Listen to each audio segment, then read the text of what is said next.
Wapendwa watazamaji pote pale mlipo. Hii ni taarifa ya habari kutoka hapa ITV. Jina langu naitwa Albert Nitwa na nitawaletea habari za kitaifa, Afrika Mashariki na kimataifa. Tunaanza taarifa hii ya habari kwa habari za kitaifa.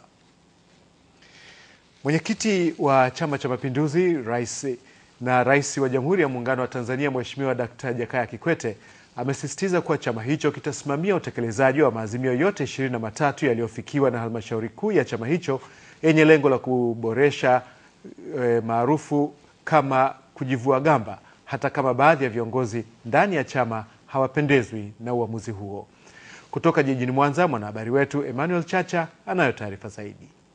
Akihutubia mamia ya wananchi jijini Mwanza wakati wa kilele cha maadhimisho ya miaka 35 tangu kuanzishwa kwa chama hicho, Mwenyekiti Kikwete amesema kuwa kazi ilianzishwa tangu mwaka jana ya kukisafisha chama hicho katika ngazi zote itafanywa mpaka mwisho na itakuwa ya kudumu kwa maslahi ya chama. Kwa kutambua ukweli huo na wajibu huo wa kihistoria kwa Chama cha Mapinduzi kwa taifa hili, Halmashauri Kuu ya Taifa chama chetu mwezi Aprili mwaka wa jana kiliazimia hatua mbalimbali za mageuzi zitakachokipa uhai mpya chama chetu.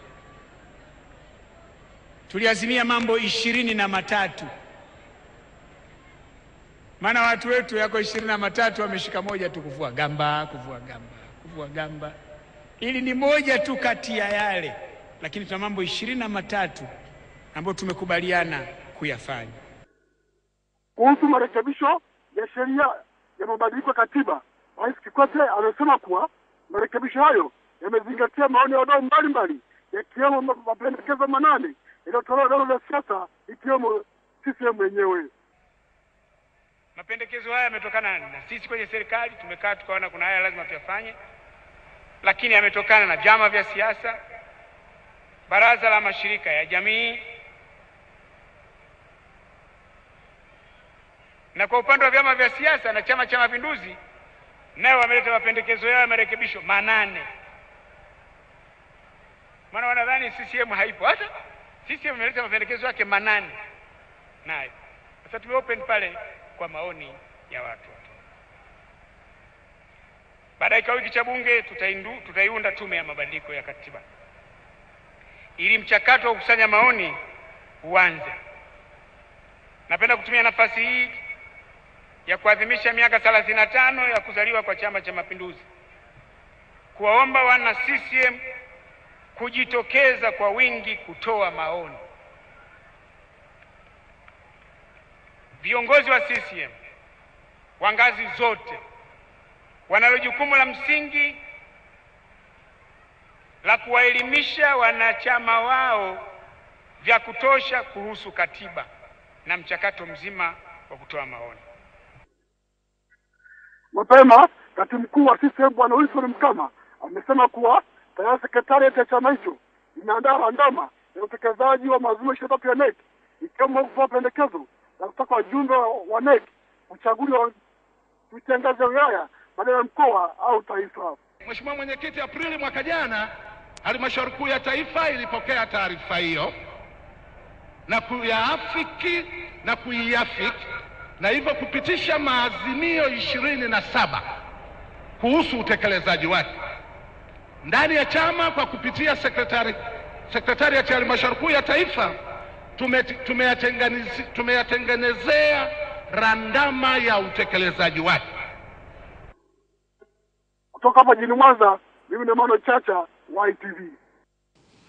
Wakati Waislamu kote duniani wakisherehekea Maulid ambayo ni kuzaliwa kwa Mtume Muhammad sallallahu alaihi wasallam, Baraza Kuu la Waislamu nchini Tanzania BAKWATA limesikitishwa na hali ya mgomo wa madaktari unaoendelea nchini na kuitaka serikali na madaktari kumaliza tofauti zao ili suluhu ipatikane na kuokoa maisha ya wananchi wanaoathiriwa na mgomo huo. Tupate taarifa kamili.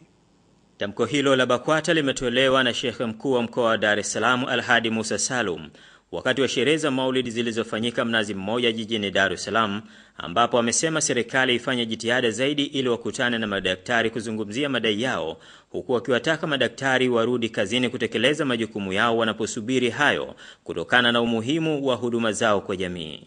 Ndivyo tulivyosomeshwa sisi, mwalimu na daktari, mahama utakavyofanya huna cha kumlipa malipo ambayo yatakayofanana na kazi yake. Kwa hiyo sisi walimu na madaktari mbele ya Mwenyezi Mungu tunatazamwa hivyo, tusitazame maslahi ya dunia zaidi, bali sisi Mwenyezi Mungu ametuwekea fungu kubwa zaidi akhera kwa sababu ya huduma ya kuwatumikia wanadamu. Wakumbuke Watanzania wenzao ambao wanapoteza maisha, wanakosa huduma, na wao wamepewa elimu na Mwenyezi Mungu Subhanahu wa Ta'ala na kamwe hawakuipata kwa juhudi zao. Katika sherehe hizi mgeni rasmi amekuwa makamu wa rais wa Jamhuri ya Muungano wa Tanzania Dr. Mohamed Kharib Bilali, ambaye amesema Maulidi huwa na jambo jipya kila mara linalomfanya mtu kutochoka maadhimisho hayo. Maulidi yanasomwa kila mwaka, kila sehemu, kila mahali.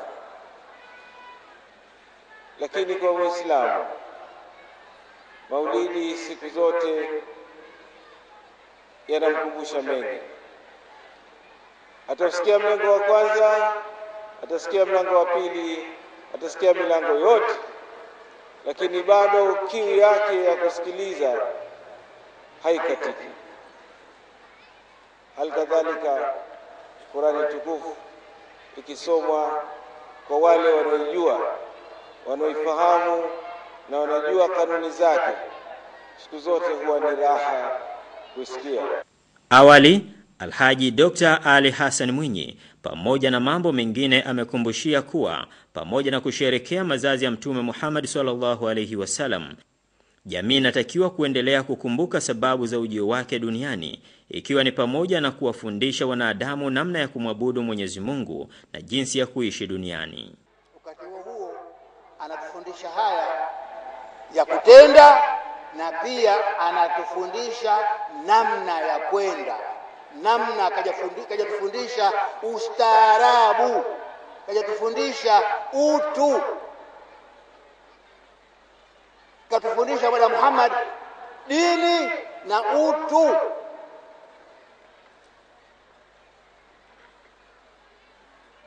Na amefundisha haya, kuna aliyoyasema na kuna mwenendo wake, tabia yake tu ilitosha kuwa nayo ni mwalimu. Pamoja na sherehe hizi kufanyika dunia nzima, hapa Mnazi Mmoja jijini Dar es Salaam sherehe hizi zimeambatana na matukio mbalimbali, ikiwa ni pamoja na usomaji wa Qur'ani na utoaji wa zawadi maalum kwa watu walioandika historia wakihusianisha na maisha ya Mtume Muhammad sallallahu alaihi wasallam.